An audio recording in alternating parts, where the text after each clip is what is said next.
Welcome to the Jewish Pro-Life Show. I'm Cecily Rauman, founder and president of the Jewish Pro-Life Foundation, where we are making the original pro-life religion pro-life again.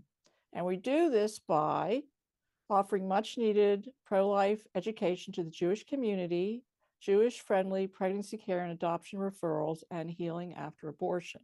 Thank you everyone for being here.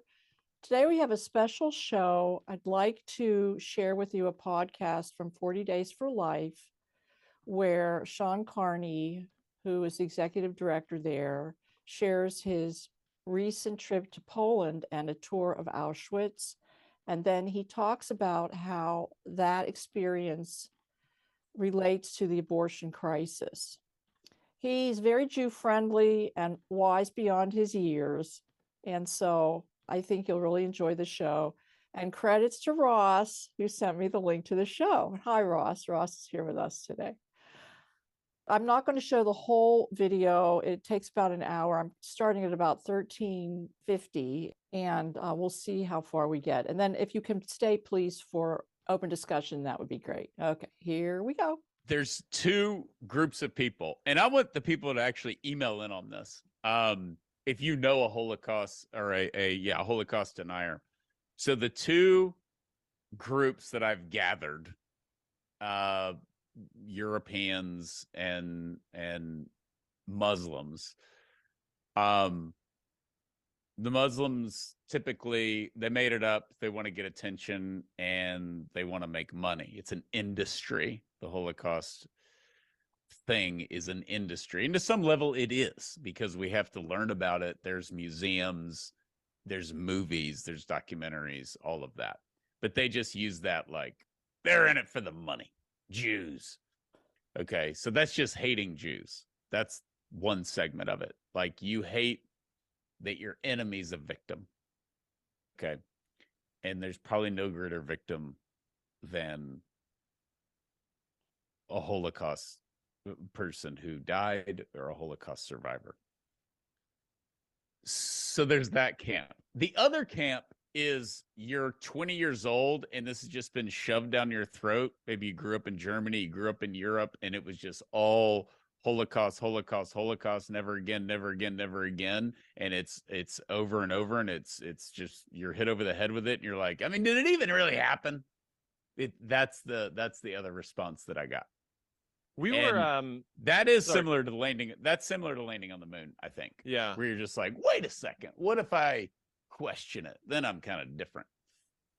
We were kind of having this discussion at home just about the whole issue of denying the Holocaust. And my wife said, she's like, I've seen the tattoos. My wife has some good family friends of ours. The mother was a Holocaust survivor, and her daughter came to our house about a month ago, before any of this stuff came up, right before any of this stuff came up in the news with Hamas. And as they're about to leave, she said, hey, I don't know if you are willing to, but would you tell our kids just about your mom's experience in the camps and the tattoos and everything? She said, I think it's important for this next generation to carry that memory into the future. You know, we don't have many survivors left anymore. The greatest generation is almost died out.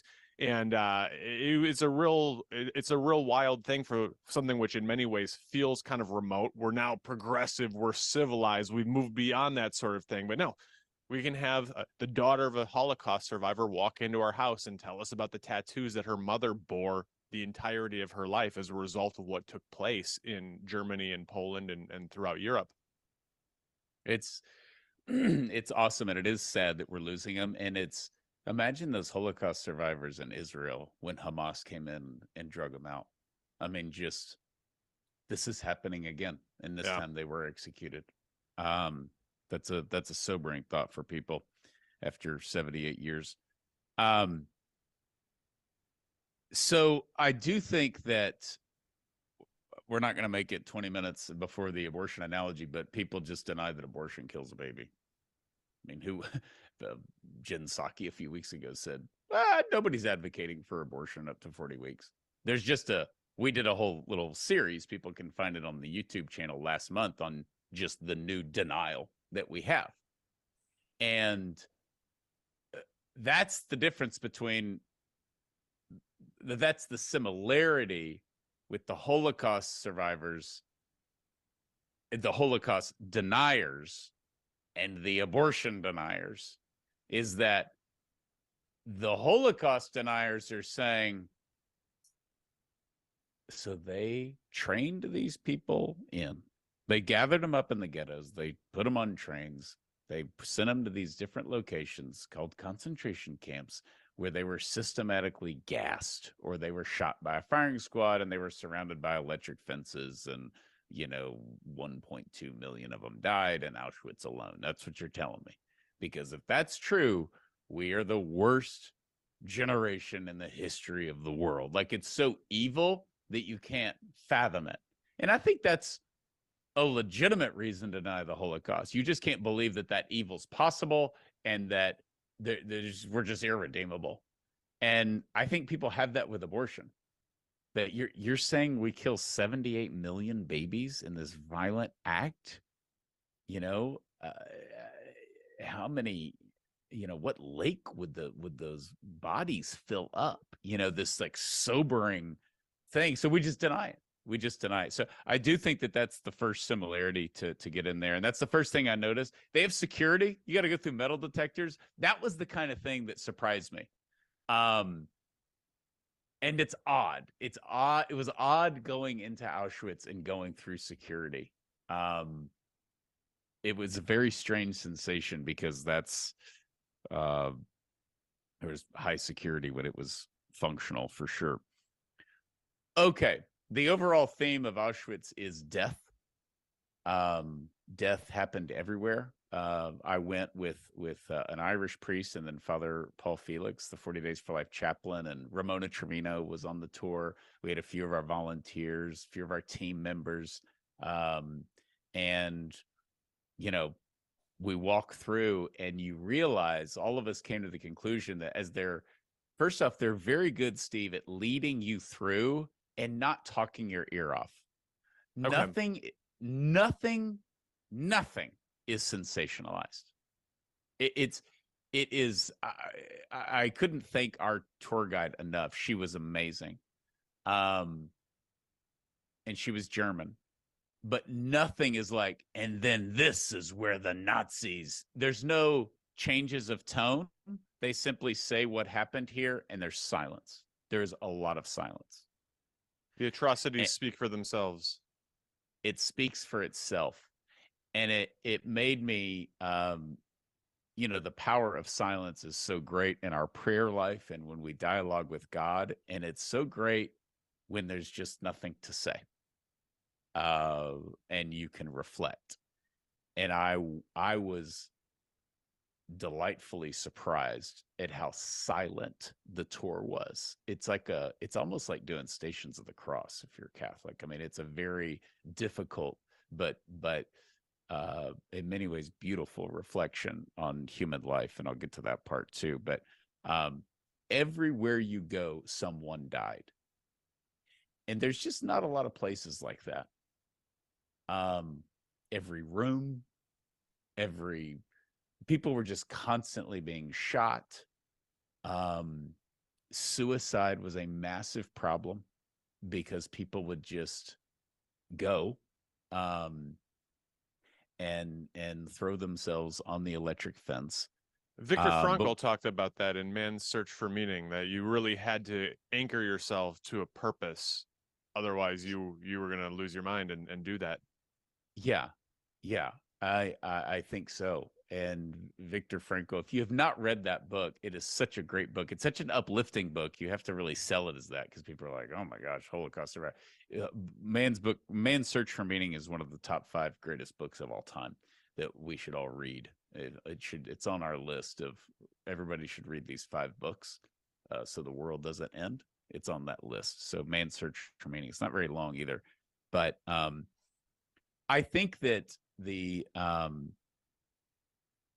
what strikes you, so Auschwitz is set up by Heimlich Himmler, and we're going to cover Rudolf. Rudolf Hose is the commander of Auschwitz, And I'll just read one little part from when he is sort of given his orders. We're going to cover him. He is one of 2 repentant Nazis. Not that you're really going to care about that as we get into the details. But Himmler asked him to lead the effort in Auschwitz. It was extremely secretive. They only talked about it in person. He chose Auschwitz, this is a direct quote, on account of its easy access by rail, and also because of the extensive site offered so much space for measures that also were isolated.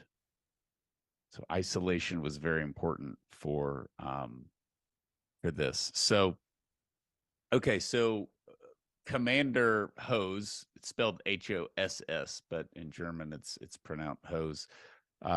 He begins basically in the early 1940s, 1941. He starts testing ways to kill people, mass murder, how to kill the most amount of people. So he's kind of going through these scientific experiments because he's going to set up Auschwitz. And that basically led to Auschwitz becoming the most effective killing machine in the history of the world at the time. I think we have a new one now. But at the time, that was it. And he said, basically, this is how they would do it. During standard camp operations, 2 or 3 trains carrying 2,000 prisoners each would arrive daily for 4 to 6 weeks. The prisoners were unloaded in the camp, and then they were subject to a selection. Now, I want to stop here and have Jill put the picture of the exact location where the train stopped. This is there's a lot of powerful points of the tour. This is one of the most powerful points. I think one of the priests had said this was just the kind of the breaking point. You're at the site where the trains stop. Okay, so they're in their nice clothes. They have suitcases. They're obviously fearful, but many of them don't think anything bad is going to happen. It's amazing how naive many of them were. But this is the spot. You see it on the screen of where they actually stop. And they arrive daily. And so the prisoners are unloaded and they go to selection, which was an SS soldier would do the selection. Men were immediately separated from women. Only those deemed suitable for Nazi slave labor would be allowed to live. The elderly, infirm, all children, and mothers with children were sent directly to the gas chambers. So that's how the majority of the victims of Auschwitz died, was immediately. And this is the last part of the tour, actually, when you see this spot, because Auschwitz is multiple camps. This is the camp where the train stopped. And by the time, Steve, you go through the first 3/4 of the tour, it's 5 hours long. And about 30 minutes in, you realize this is going to be a really long day.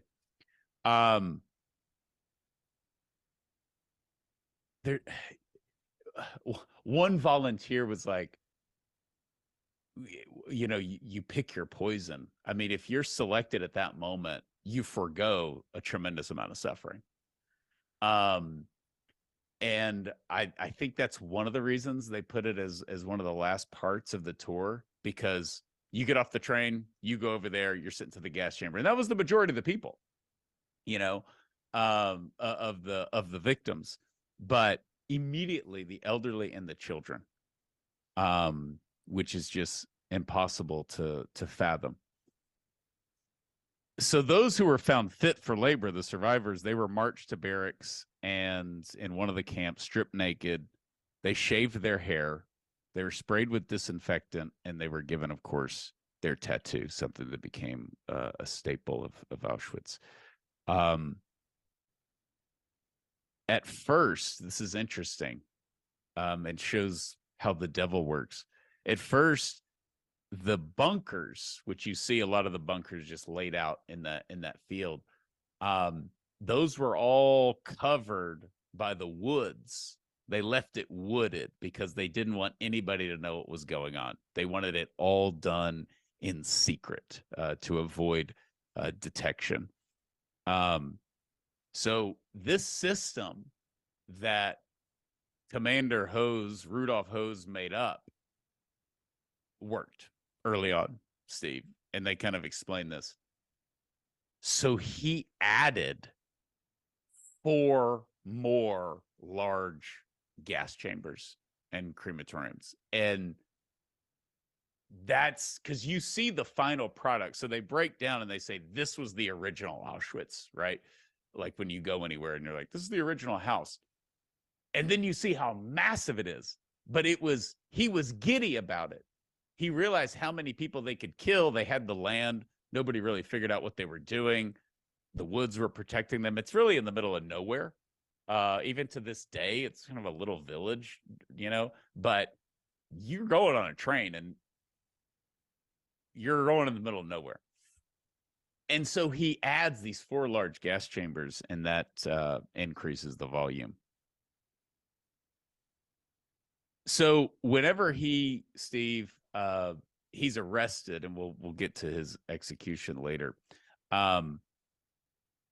He is quoted as saying, I can no longer remember the figures. His figure was 1.1 million from memory.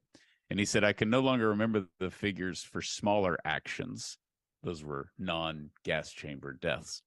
But they were insignificant by comparison with the numbers of the gas chambers. I regard someone reporting that we had killed 2.5 million. That figure is far too high. Even Auschwitz had limits to its destructive capabilities. So he's claiming the 1.1 million and saying there's no way we could have done 2.5. Even we had our cap. So going back, I know that we've shown you some of these pictures. When I mentioned death being everywhere, there's a section where you just see the gallows. I don't know if you can see the metal bar where people would just be hung. I think after sharing the people are stripped down. So you see the shoes. Many of you, if you've ever gone to Washington, D.C., many times they don't always have them, but they'll have the shoes out. They have to preserve them. So they're not on display all the time, but they are on display all the time in Auschwitz. And you just see the shoes. And it's unbelievable. You see the crutches and the prosthetic limbs from those who had a disability. And of course, immediately they were sent to the gas chambers. And the Nazis kept all of these things. That's why efficiency kept coming up, Steve. Just how effective this was at murdering people, at making money off people, stealing from people, getting rid of people. The only thing, Steve, I could not take a picture of was the hair. That was the most difficult. You see the picture of the shoes in the glass case. It's like this large, you see it. Steve, they had one of those, and it is completely stuffed to the top with hair. And that, to me, was the saddest, most sobering part of Auschwitz, because they shaved their heads. They kept the hair. The reason they kept their hair is they would make certain things out of it to use around the camps. But it's a lot of hair. So that was very, very moving. One strange thing that is surprising as you're going on the tour is how many people escaped. It was a real problem for the Nazis. A lot of people escaped Auschwitz. And apparently, what's hard is the number one reason not to escape is you had family somewhere in there and you didn't want to abandon them. But sadly, some people still escaped. They just left their family. But most didn't. But if you knew your family was dead, if all your relatives were dead, you might as well try to escape. And it was Nothing to so lose. big. Yeah, nothing to lose. But it was so big that it was possible. And I know we can read testimonies online of people who escaped Auschwitz. But you're in the middle of nowhere.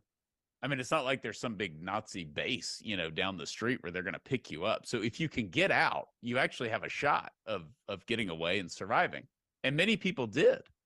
So it was kind of, I from memory at those gallows, if they would catch people escaping a lot, and they would just hang them right there on the spot. So the Nazis kept people there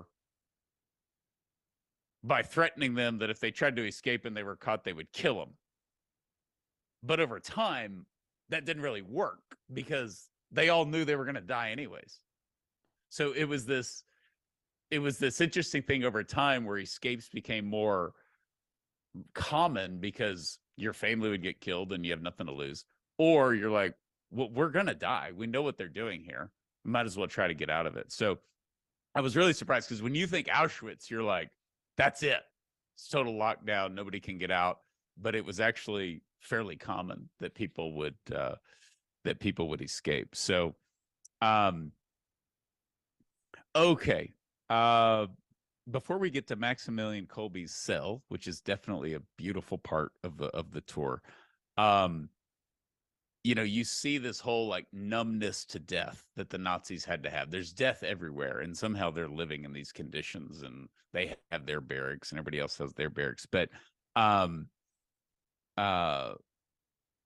there's just absolute death everywhere. I wanted to point out that, well, let's go on ahead and go to Maximilian Kolbe's cell. So everybody knows the story of Maximilian Kolbe. Hopefully you do, where he trades his life to save a family. He's a Franciscan priest. And this is the cell where he died. It's not open to the public, but we were allowed to go there. Our tour guide said, I'll give you 15 seconds to run over there. And we ran over. I took a couple of photos. In there, you can kind of see the candle, the Easter candle that Pope John Paul II put in there during his visit to Auschwitz. And I think I can hold it up. Remove the glare. So that's his cell, Maximilian Kolbe's cell.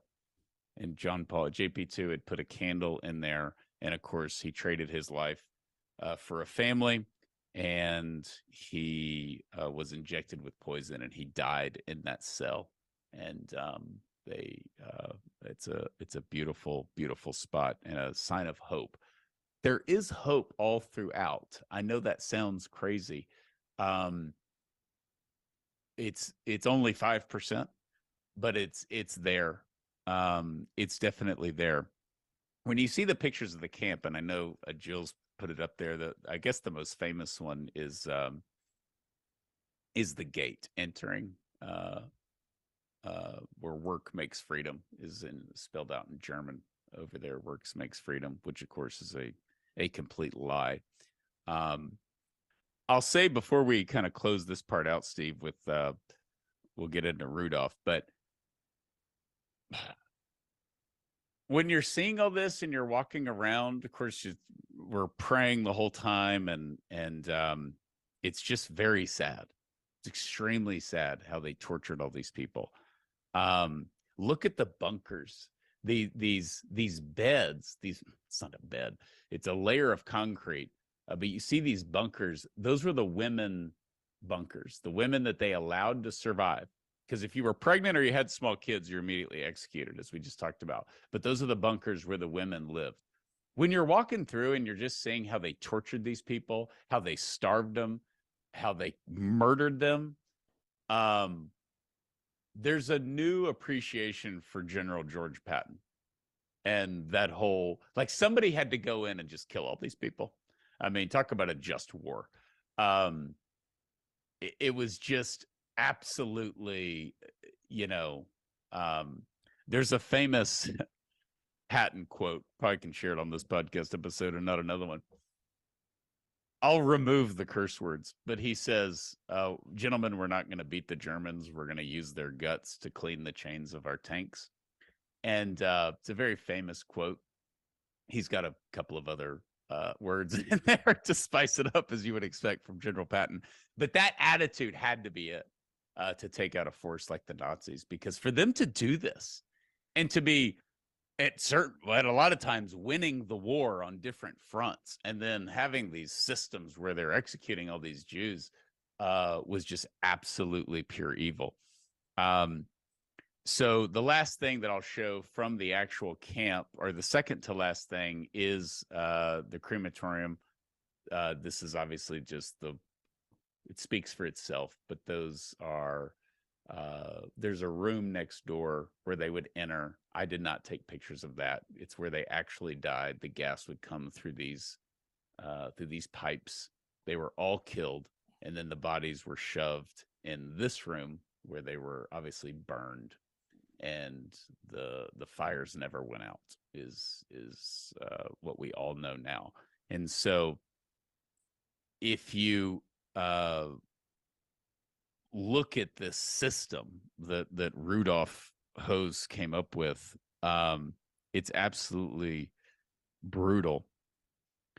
There's two things here, Steve. So he's captured, and Himmler tells him to go under disguise, gives him a fake name that sounds like he's like some actor, because when it all starts going south, Himmler says, well, they're going to come after you, they're going to kill you, and so here's your fake name, here's your fake ID. But anyways, we catch him, and he goes to Nuremberg, and a psychologist evaluates him. Gustav Gilbert is the American military psychologist who interviewed Commander Hose, and here's what he said. In all of the discussions, he is quite matter-of-fact and apathetic. He shows some belated interest in the enormity of his crime, but gives the impression that it never would have occurred to him if somebody hadn't asked him to do it. There is too much apathy to leave any suggestion of remorse, and even the prospect of hanging does not unduly stress him. One gets the general impression of a man who is intellectually normal, but with a schizoid apathy, insensitivity, and lack of empathy that could hardly be more extreme in a frank psychotic. So, absolute numbness to death. Now, here's what I'll tell you, Steve. He wanted to be a priest. He was raised in an extremely devout Catholic home. His parents said there was a huge emphasis on conscience and sin and repentance and penance for your sins. And he got older, he joined the military, and he became an atheist. And he lost all of his faith in God. So once he's captured and Nuremberg happens, he supposedly has a reversion. So he writes a letter. I'm going to read a small excerpt of his letter, because this is the guy that gave us and created Auschwitz. This is he wrote after like yeah. You just talked about the apathy to his deeds that the psychologist. That's when they captured him, and they're like, "Hey, so this is later after the fact." Yeah. Okay. So they're like, "We're charging you at Nuremberg. I'm doing your psych evaluation. You know, here's the questions. You killed 1 million people," and he just acted like, I mean, it's like the following orders, like totally numb. But then months pass. He's been convicted, and he's on death row. So this is the letter to his wife. Based on my present knowledge, I can see today clearly, severely, and bitterly for me that the entire ideology about the world in which I believe so firmly and unreservedly was based on completely wrong premises and had to absolutely collapse one day.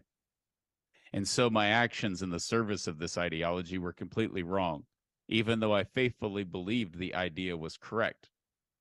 Now it was very logical that strong doubts grew within me, and whether my turning away from my belief in God was based on my turning away from my belief in God was based completely on wrong premises. It has been a hard struggle, but I have again found my faith in God. So then this is the letter to his oldest son. Keep your good heart. Become a person who lets himself be guided primarily by warmth and humanity. Learn to think and judge for yourself responsibly. Don't accept everything without criticism, and is absolutely true. The biggest mistake of my life was that I believed everything faithfully which came from the top, and I didn't dare to have the least bit of doubt about the truth of that which was being presented to me. In all your undertakings, don't just let your mind speak, but listen above all to the voice of your conscience. So this is the spot. We'll put it on the screen. He's convicted at Nuremberg. Then he's handed over to the Polish authorities, who obviously sentence him to death, and they want to kill him. They want to kill him at Auschwitz next to the crematoriums. So that picture I just showed you where the gas chambers were and they burned all the bodies, this is right outside this gallow where the hook is. That's exactly where Commander Rudolf Hose died. So it was, that is actually, Steve, the last thing you see before it's over. And it's so powerful because death catches up to you. Sin catches up to you. You know, you live by the sword, you die by the sword. That's all I could think of saying that is he ended up being killed at the very spot where he literally killed 1.1 million people.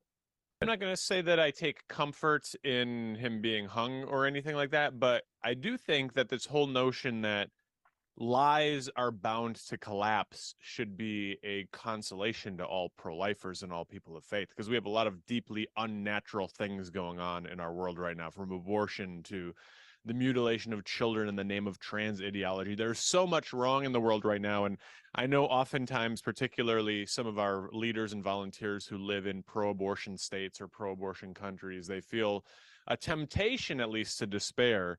But, you know, I always love that Martin Luther King Jr. quotation where he says the arc of the moral universe is long, but it bends toward truth. And I think you saw that firsthand at that last exhibit at Auschwitz, and these things that are untrue just cannot endure. Yes, and it's encouraging. And one of the reasons I wanted to read these quotes is because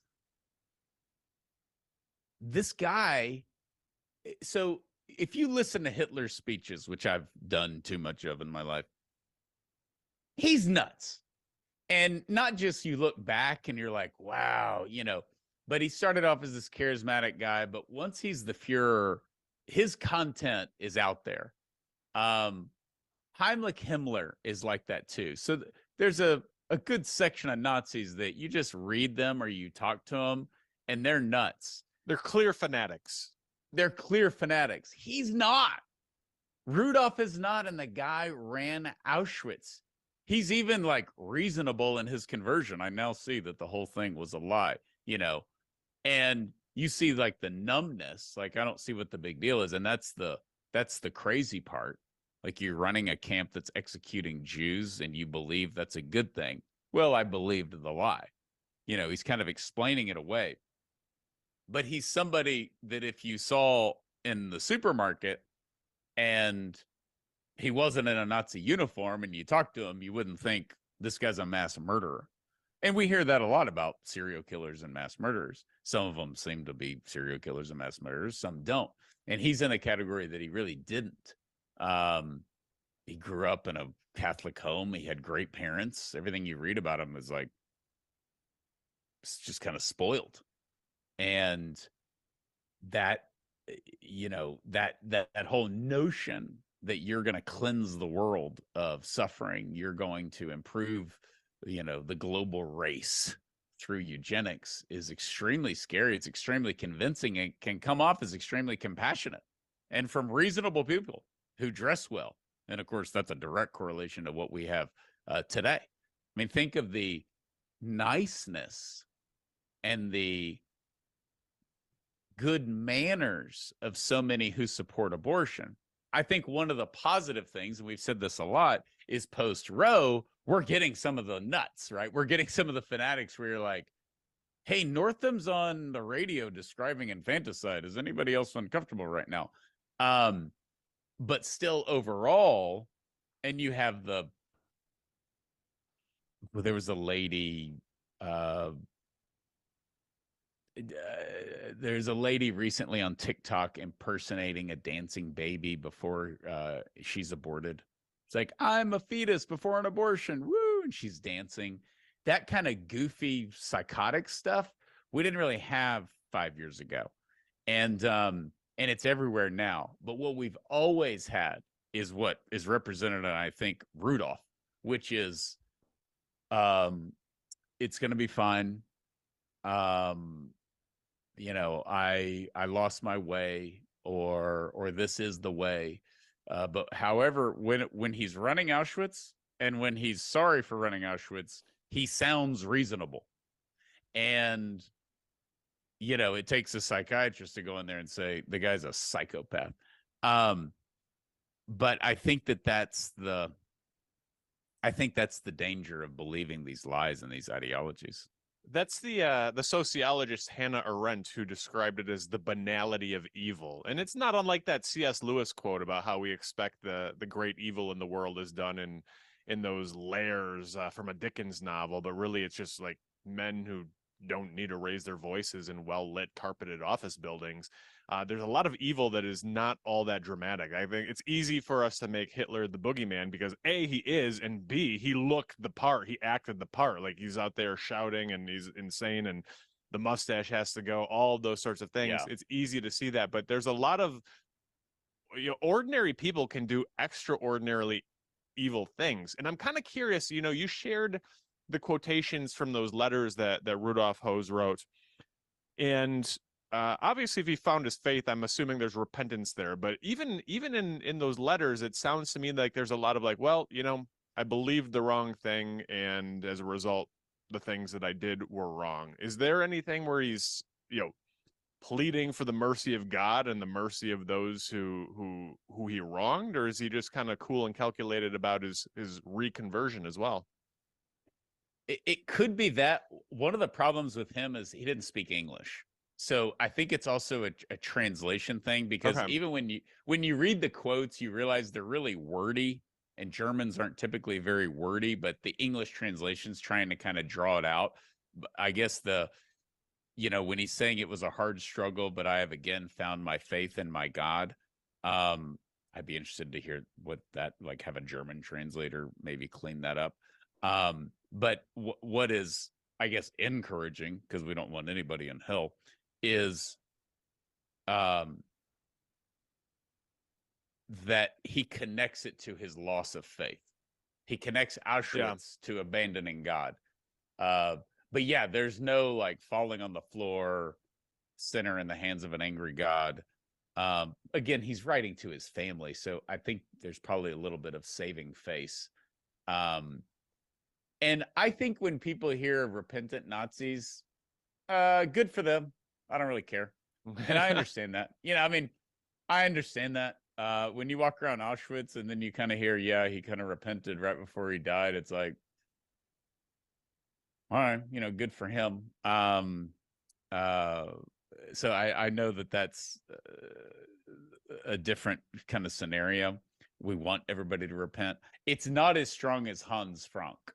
Hans Frank's the other repentant Nazi, and we've talked about him. He hung at Nuremberg on October 16th of 1946. And his quote is what opens the defining book on Nazi Germany, which is The Rise and Fall of the Third Reich. If you are any kind of a history buff and you have somehow not read that book, get that. That is the defining classic by William Shearer. Great book. I think it's 175,000 pages or something. It's like this. It is long, but it doesn't feel that way. It goes quickly, and or as quick as you can.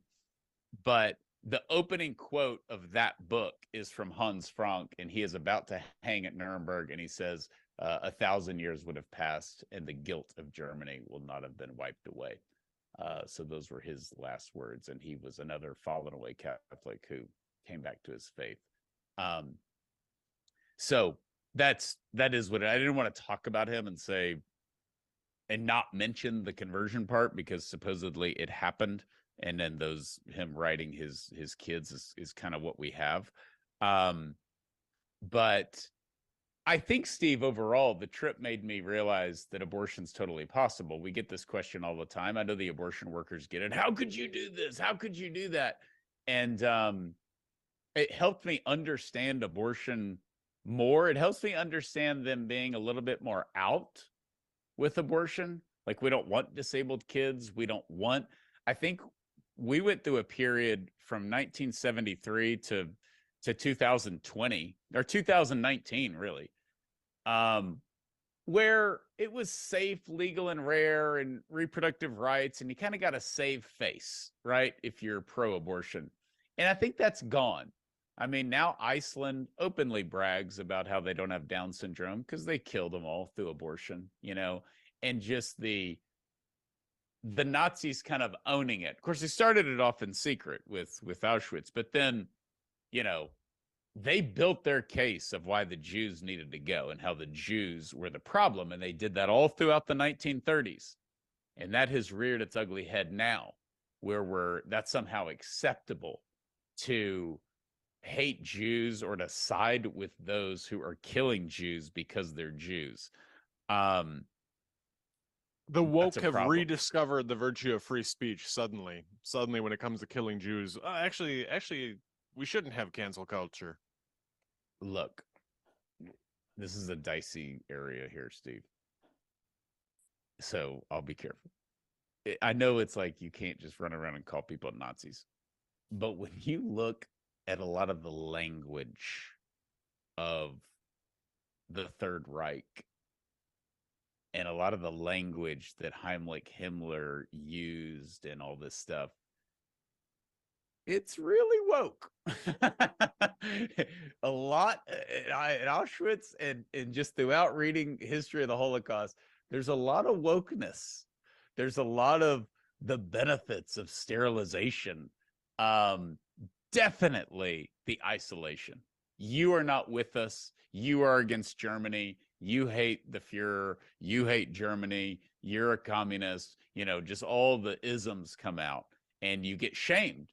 And I'm reading if you want a beautiful book, it's so good. I'm halfway through it, but I'm happy to share. I'm happy to recommend it to everybody. It's called The Good Germans, and it's recent. I think it's 2022 copyright. It's not old. The Good Germans. And it doesn't do like 100,000 Germans that spoke out against Hitler. You only follow like 6. So you get to know these people that you've never heard of. It's an excellent book by a British author, The Good Germans, and very uplifting too. And I think it's telling in our time in 2023, because we will be asked those questions by kids and grandkids. Did you not speak? Did you not do more? Did you not speak out? Like they were slaughtering babies? And that's why the overturning of Roe was so significant, because it's that point in history. Why did they do that? Was it good? Was it bad? And you get to get into abortion with future generations, either in an academic setting or a family setting.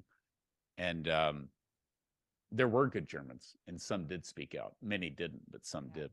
So yes, who would like to unmute and just share with us about what we saw? I think the conversation about 2 things were really important. One was just seeing it, the conversation about knowing it, because I honestly believe that we didn't do that enough of that before. So my grandparents on my father's side survived a pogrom with the help of Goyim in the Ukraine area. And they lost everything. They escaped with my uncle, and my father was born in America. And there, unfortunately, we don't have any way. We don't have this great memoriam. And that's one of the reasons why it just kept on getting worse. So one of the things is he said that, we have to just keep on talking about it. And then of course we have this whole risk of it being considered an industry, but that's bigger of a risk than just that may be happening, but that's not so bad compared to forgetting, because that's what we did. There are some books about the pogroms like Neighbors and things like that, but we want to remember. But the other thing that he touched on, it was conscience. And we have to be able to put our conscience aside, sometimes defend ourselves. And just like when the soldiers go in and everybody's accusing us of terrible things, well, we have to, and we have to say big things and get people motivated. We have to be able to sometimes to do that. Sometimes we have to put our conscience aside just to get work done. But so we have that ability. But if we don't have faith in God, our conscience could, instead of just being there within reach, we lose it totally. And then we can't get anything done. We just become evil creatures without a conscience. So that was I think that was the important thing when he talked about it, because we've had suicide bombers, and we've talked people into that. And now we've managed to talk women into having a baby will ruin their life. And nothing would be more irresponsible than bringing a child into the world. And so you have that. And we also are discussing, he talked about Down syndrome, but what I've seen is our people who grew up in the foster system. And not all foster parents are evil. There are actually good foster parents. I've known some, and they're still in contact with their kids. Okay. But we've convinced people that it's actually evil to bring a child into the world. And there's adult foster children who say that it's as if they want to murder us. They actually say that. So we've actually taken that thing of defense. So a woman feels as if she's defending somebody by not bringing them into the world. Cruel world, and they're defending their life because I can't take care of them, the cruel world. So there's this mixed up thing where we lose our conscience in order to defend ourselves, and now we've mixed it up that we're actually defending ourselves. Do you know what? Does that make sense? Absolutely. And I really appreciate your insights. I call it the warped mind. And Okay. without a God consciousness, people can think about anything and make something evil into virtue. I completely agree with you. And what we're doing, of course, is indefensible. And so we're coming up with all of these arguments to defend our ideology and our actions. And it's all lies. And this is one of the psychological tricks that people are capable of in order to justify our actions, and then also avoid this cognitive dissonance. It's so interesting to me because the same people that are defending their right to murder innocent people scream about people defending their lives through war actions. I personally feel that God weeps each time a baby is slaughtered in the womb, but he also weeps every time a Hamas terrorist is killed, because we're all equal in God's eyes. There is a concept of killing in order to protect innocent life. And that's part of being on the physical plane in the universe. We aren't in the Garden of Eden, so things have to be modified, and we do the best we can. That's kind of how I look at that. It deeply disturbs me when good conservative people with decent sensibilities have gone onto this demonizing Israel for the efforts that they're taking in Gaza. If they don't do that, they're all going to perish. I mean, my personal feeling is that I hope every soldier that's out there regrets having to kill anybody, but he's protecting his family at home from certain death. So it's regrettable. It could have all been avoided, which is what I've been saying for months. but I'm not in charge. Okay, thank you, Ruth. I wish the people in Israel took as much initiative as protecting themselves now from outside enemies and protect their unborn children with that amount of motivation and zeal. Because they don't consider them children. They've lost that. They've lost touch with their inner self. So there's a thing about when you become a atheist, or you don't on Amunah, you stop listening to your inner voice because you don't believe in it anymore, because it's a spark that comes from God. So you don't believe in it anymore. They're not listening. They can't, and they have to push it aside.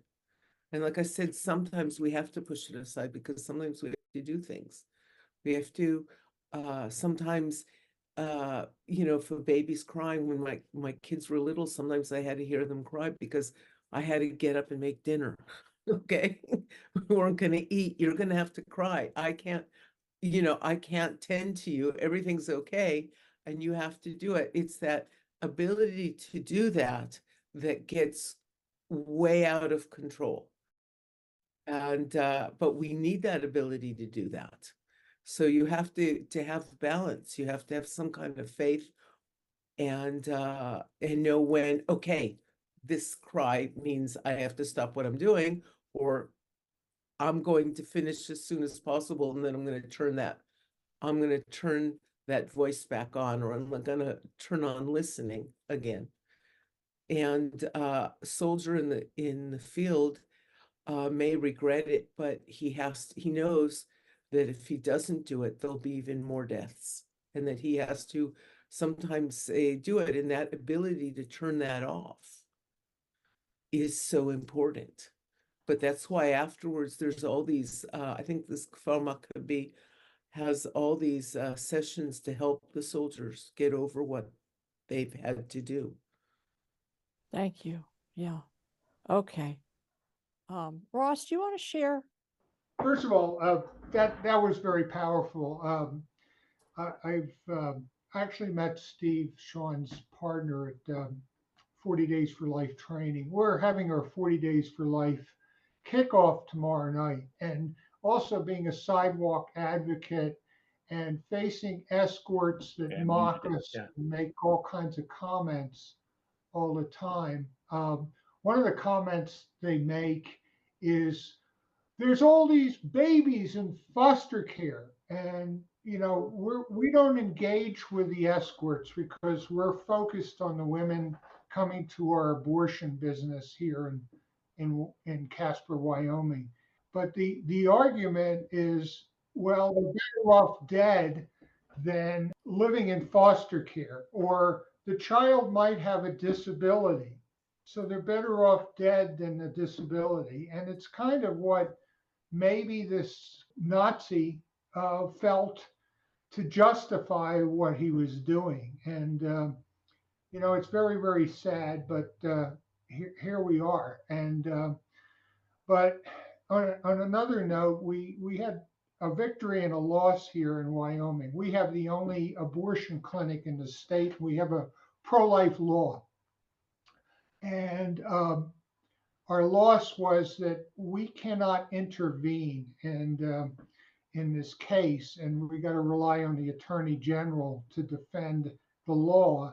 So we won't have a chance to show that Judaism is a pro-life religion. However, Idaho, there was just a decision made that there is no exception for the Satan Temple in Idaho, that their practice, their ceremony of aborting babies, the court ruled against them, that that the law is constitutional, that there's no exception, there's no need for an exception for a religious view that abortion is some kind of a religious right. So we have some hope there. Monday night, our county Republican Party, I finally got a chance to make the presentation, and we passed a resolution condemning the establishment of the abortion business here, which sounds like it should have been just common, but there was a lot of pushback. The chair went from not allowing us to make a presentation to getting an approved vote. And that's because our pro-life community spoke to our local people. And it's very important to reach out to your local officials and state officials if you're pro-life, because they hear from the other side. And the other side, you know, they've even attacked our legislator that sponsored the law. She wrote a beautiful article about life and how she lost several children to miscarriage, and they attacked her saying, oh, well, she's trying to prevent other women from having care for a miscarriage, which is just completely wrong. So you know, evil is in the world and evil is in people's hearts, and they try to justify what they do, but life wins over death, and God is on our side. So we'll just keep doing what we do, and it takes a lot of courage, but that's what we have to do. Amen, brother. Thank you, Ross. Rabbi Nachman, would you like to share? I know you need to leave soon for your show. You know, I think that the scripture says, if my people who are called by my name will humble themselves and pray, I will redeem their land. When you look around and you find out, both in Israel and in the United States, what we're facing, whether that be the attacks going on in Gaza or from Gaza, whether that be the killings and the murder sprees here in the United States, is because we're not making teshuvah. We're not repenting before God.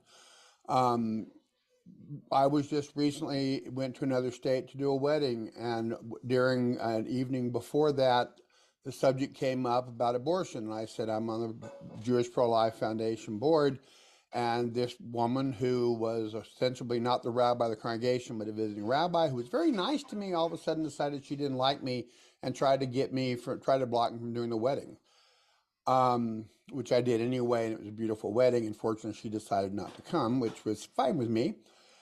But our own people, it's so easy to point fingers at them. I love the connection that he was making with the Holocaust, because it's them who are the problem, you know. And a lot of Jews thought, well, they won't mess with us because we're good Germans. Well, it didn't matter if you were a good German. It mattered that you were Jewish. And it doesn't matter if the baby is going to be born with Down syndrome, or the baby isn't wanted, or the baby is wanted. It doesn't matter. It's a good thing to murder babies now. That's the general consensus of many of our rabbis. And even groups like Aisha and the Orthodox Union support murdering babies. It's heartbreaking. But the reason is we have turned against God. That was a theme that Ruth kept bringing up, I think. If we don't come back to God, what do we expect? What do you expect? If there is no God, then I can take care of any distraction I want. My neighbor has a nice car. I'll just go kill my neighbor and take his car. Who's to say I can't do that? Because if there's no God and there's no morality, and if everything is based on human opinion, none of this matters. If we do not figure out a way to come back to God, we're in trouble. For the first time in United States history, now according to a recent poll that was done by Pew, less than half of the American people say that they're religious, and only not much more than a quarter say that religion is an active power in their life, right? We were the most religious country on earth. And Israel's not a whole lot better, as I'm sure Ruth knows. You've got the Orthodox on one extreme, but then you've got all these other people in Israel who don't believe in God, and a lot of the Orthodox are supporting killing babies. I mean, where is belief in God? Where is the honor of life in Israel or in the United States or in Europe or anywhere else? This world has gone Meshugana, as our prophets said would happen in the days before the coming of Mashiach. we have turned against God. And how can we be surprised to find that God is not defending us and not protecting us? I think we have to point at ourselves. I think I made Ruth a little bit unhappy there. Were you going to say something, Ruth? No, I wasn't. Well, the whole subject makes me unhappy, but You look like I sort of charged you up. because ICE is supports abortion.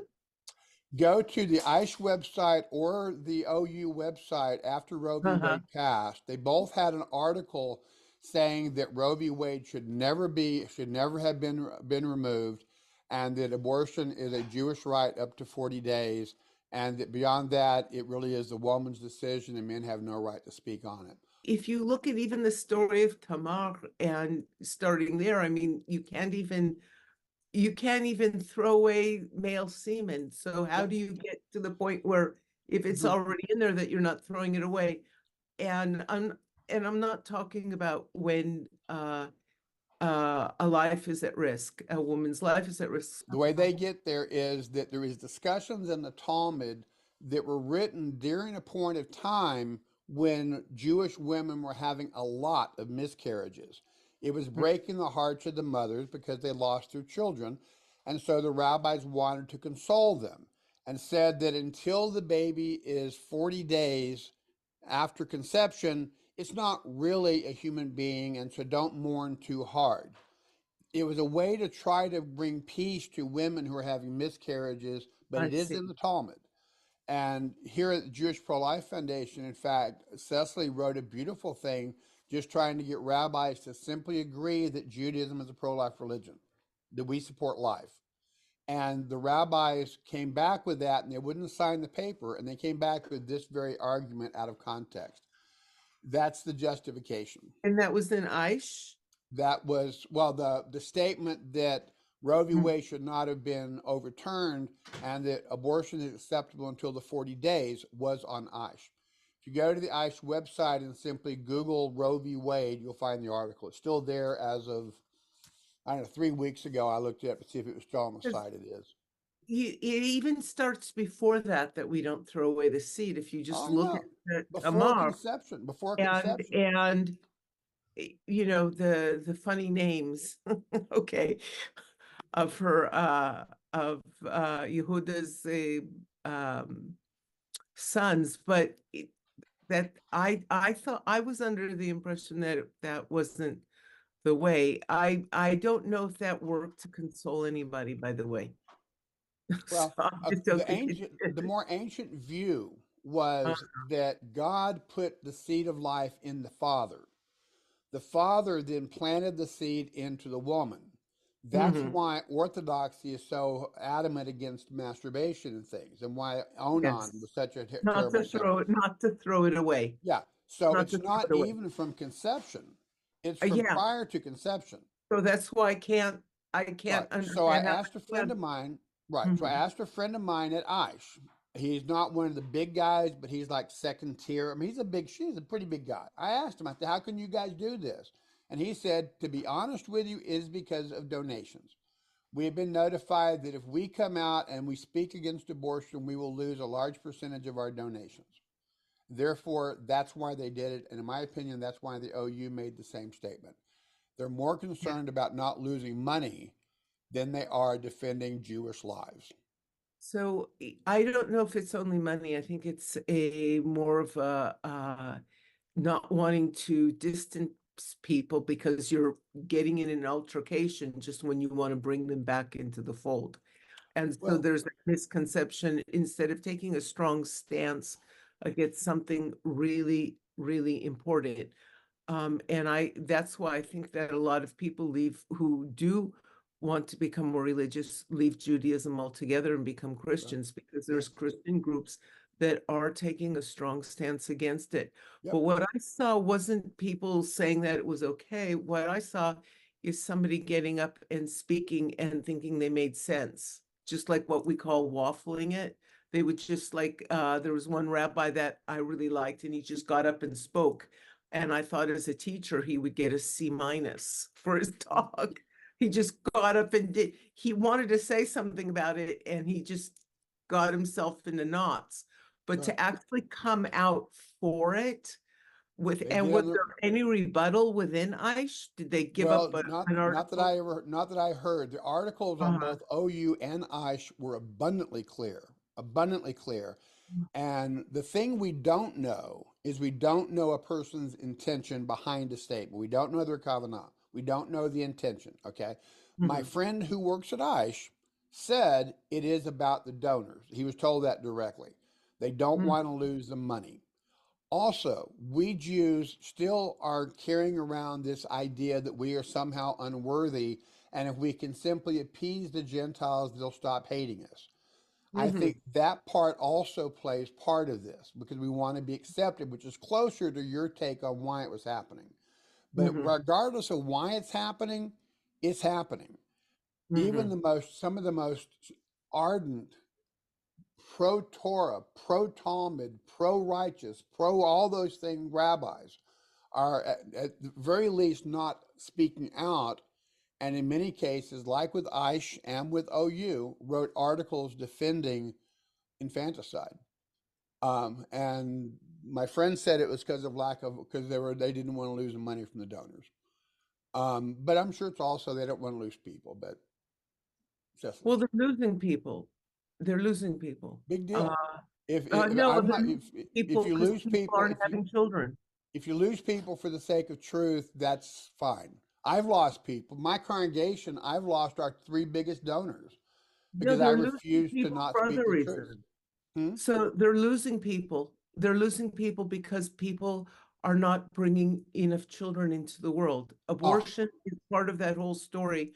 Where not enough children are because women are putting everything into work. yeah, Nothing is more important, and they're alienating life itself.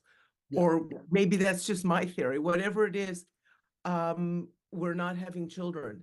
right. We should be So pro-life. Cecily raised her that's hand wrong. here. It's her show. We should probably let And her then go. Thomas is our resident philosopher, and he has a comment to say. Okay, let's hear it. Well, I'm Catholic. I was a priest at one time. And first of all, I love the YouTube that we just saw and the parallel between abortion and the Holocaust. And it's interesting that when the Catholic Church kind of heed and hawed and realized that they had to come out with the document on the Holocaust, or the Shoah as we call it, that they promised it for years and years and years, and then they couldn't do it. And then they realized that before they can do it, they needed another document, and they called that document Evangelium Vitae, the Gospel of Life. And what they said is, before we can comment on the Holocaust, we have to put it in the context of the wider culture of death, which would include not only abortion, but the arms race, drugs, da da da da da da. So the World Jewish Congress came out with a statement saying, we cut off dialogue with you Catholics because you're trying to relativize the suffering that we experienced as a people in the Shoah, and they cut off dialogue. And that's where it stayed for a while. Of course, they're talking again.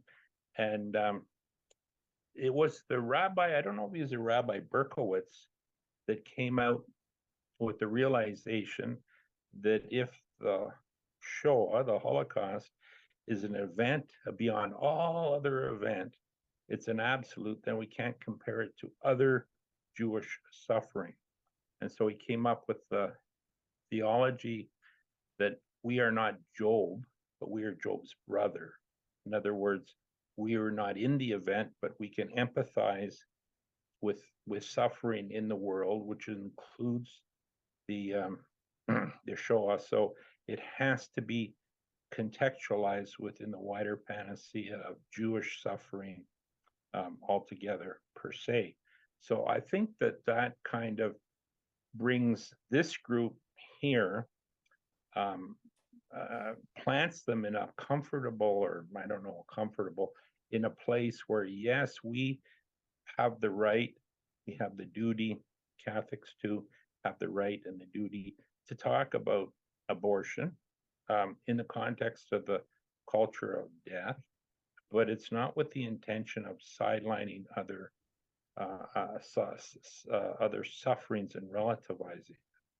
And so what the product of this is that, hey, we're overwhelmed as Christians, as Jewish people, we are all overwhelmed by the culture of death.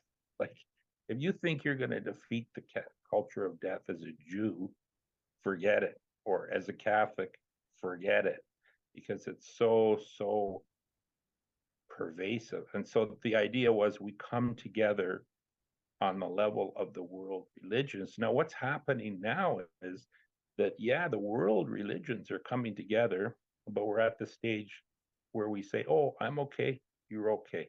Oh, you believe that? Oh, that's okay. I believe this, blah. Let's agree to disagree. So it's like a transactional analysis, eh?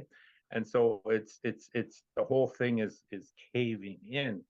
And I believe this is where the philosophy and theology comes in, that it's the culture of life of those who believe in the culture of life, and that we have to stand against the culture of death, that'll bring religions, and the Jewish religion and the Catholic religion together in a kind of a vibrant way where we can hold back this world that's disintegrating before our eyes and bringing us into some kind of cataclysm of a death culture in the name of religion. I've written a book, and I'm interested in the Shoah, and I realized that in the Catholic Church we have anti-Semitic websites. So I monitor those, and I'm just getting more and more into it. And now what they're talking about is that all these Jewish groups, okay, are not pro-life. They're pro-abortion. It's almost like they're saying, well, abortion as a Jew, this is our human right. You know, that's how bad a few of them have gotten. And so they don't call them Yahweh's Jews, they call them Molech's Jews, eh? Okay, now you could say the same in the Catholic Church, that how many Catholics believe in life at conception, and probably the majority of them don't. And so there's this whole division there, whether it's now I have a lot more to say, but I'm not gonna, because I'll just stop there. Yeah.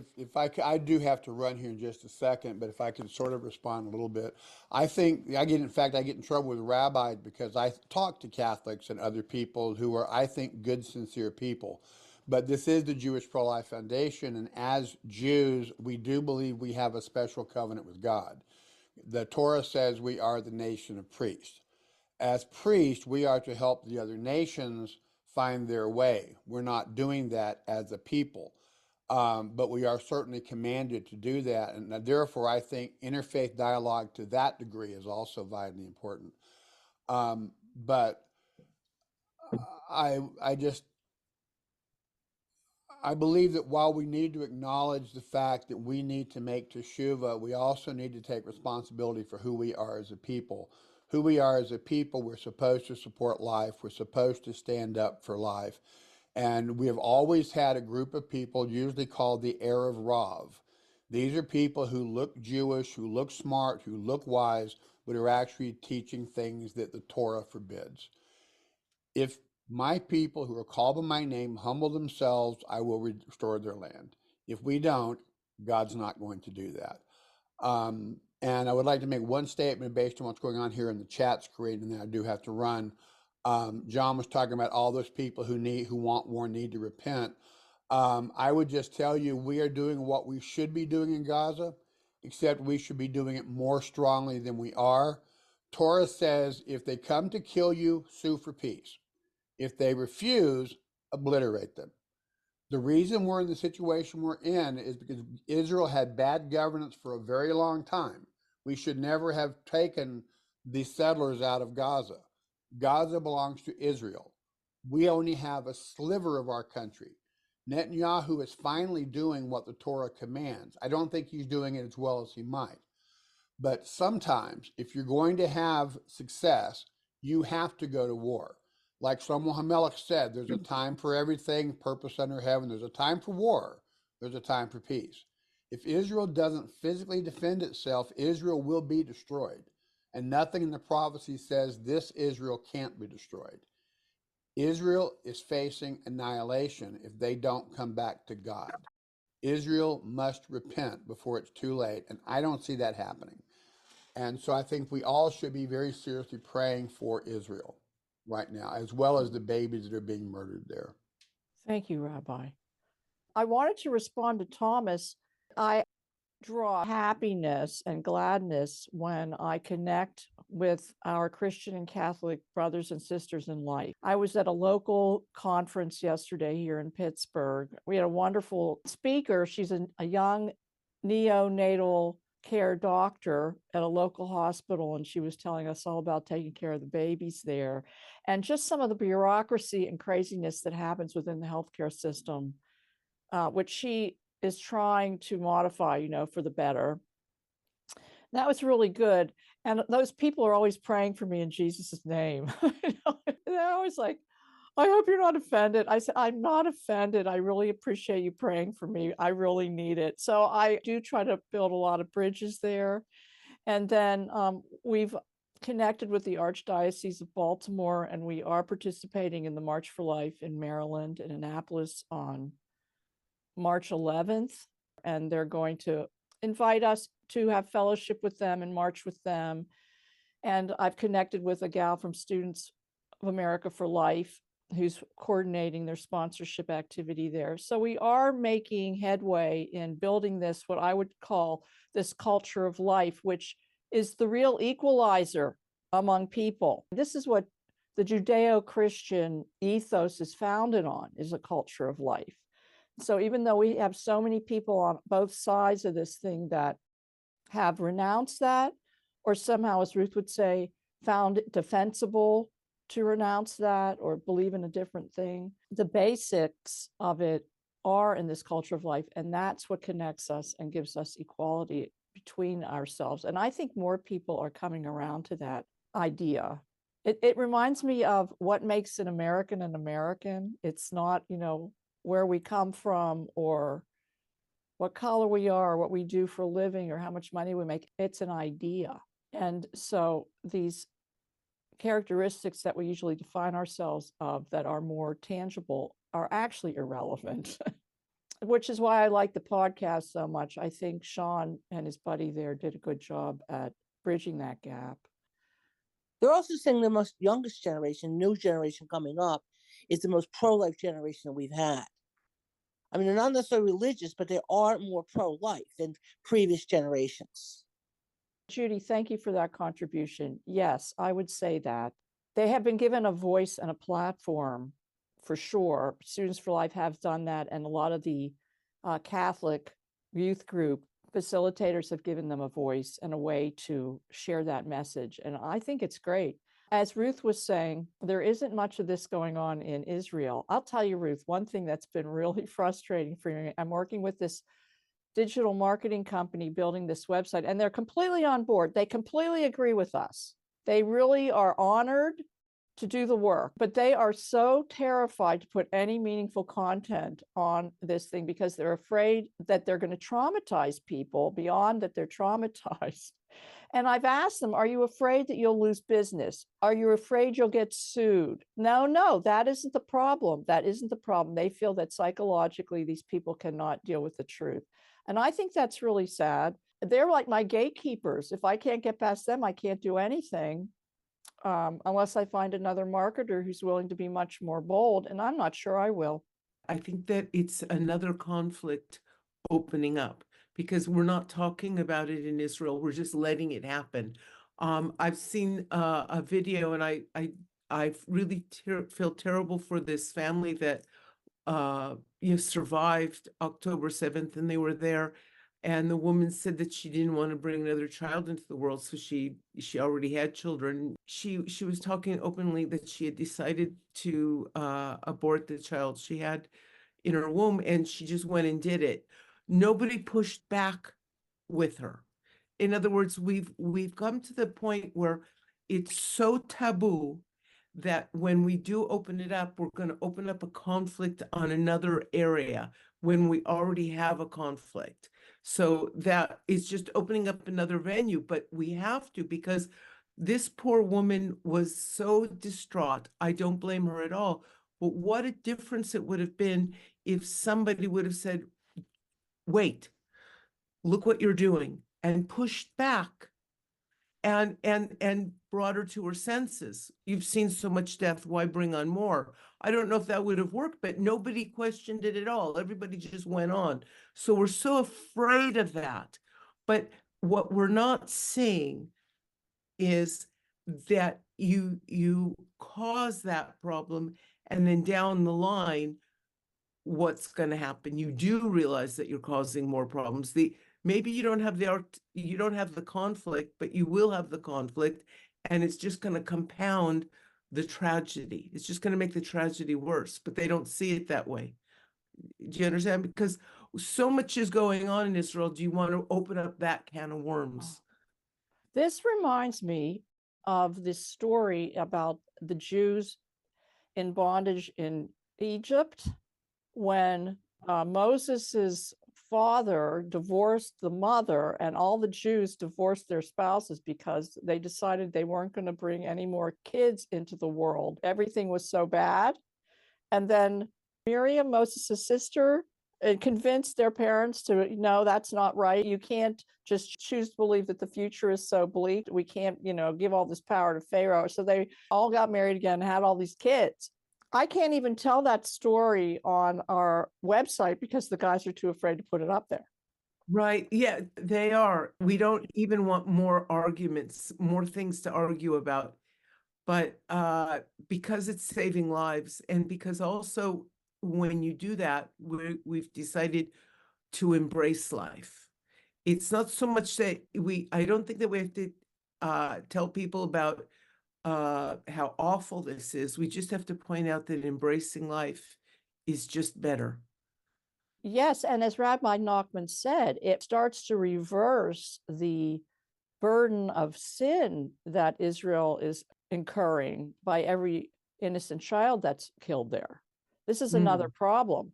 I mean, while people are condemning them for protecting themselves against their enemies by killing their enemies, very little is being said about the sin that they're incurring by destroying their own unborn children. And they don't know anything about it. They don't know what they're doing. They don't think there's any spiritual consequences. They just see things very tangibly and logically, but they don't understand the spiritual dimension to any of this. And this is the other thing I want to try to bring there, because they're so lacking in this perspective. Thank you for sharing. I really appreciate it. It's very helpful. I have a meeting with them tomorrow, and I'm going to bring up some of your points. I really think that also to give them encouragement that they can do it, because they're probably nervous. Yeah, because it's scary. We have a point where we have so much, we have all these avenues of saying what we want, yet we're more afraid of saying things than for a long time.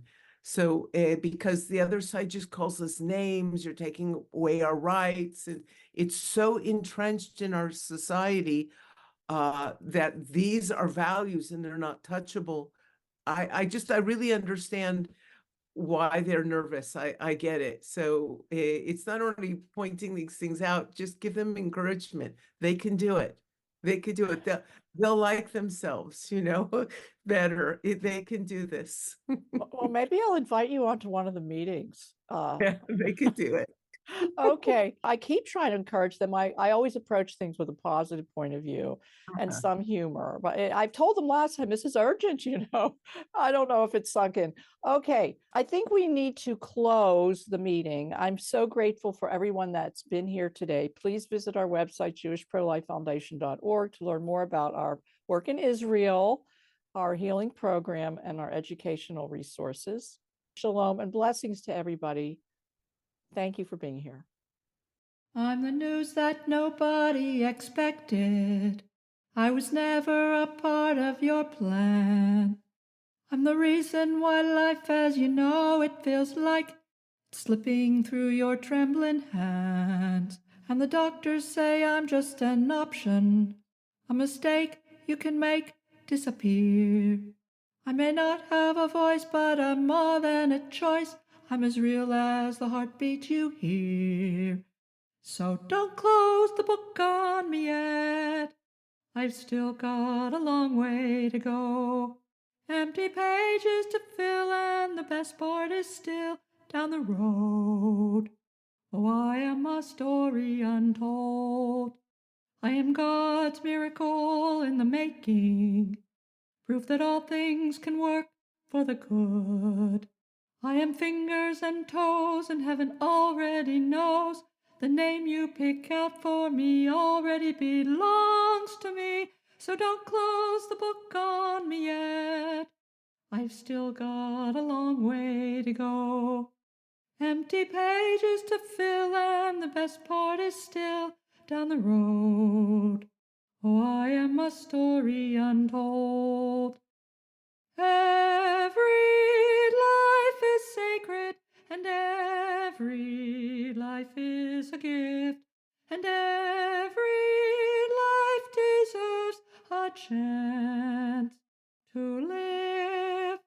I know you're scared, I know you're scared, I know you're scared right now. But when you hear my first cries, and when you look in my eyes, you'll understand why you brought me to life. So don't close the book on me yet. I've still got a long way to go. Empty pages to fill, and the best part is still down the road. Oh, I am a story untold. May there be abundant peace from heaven and good life upon us and upon all Israel. Amen.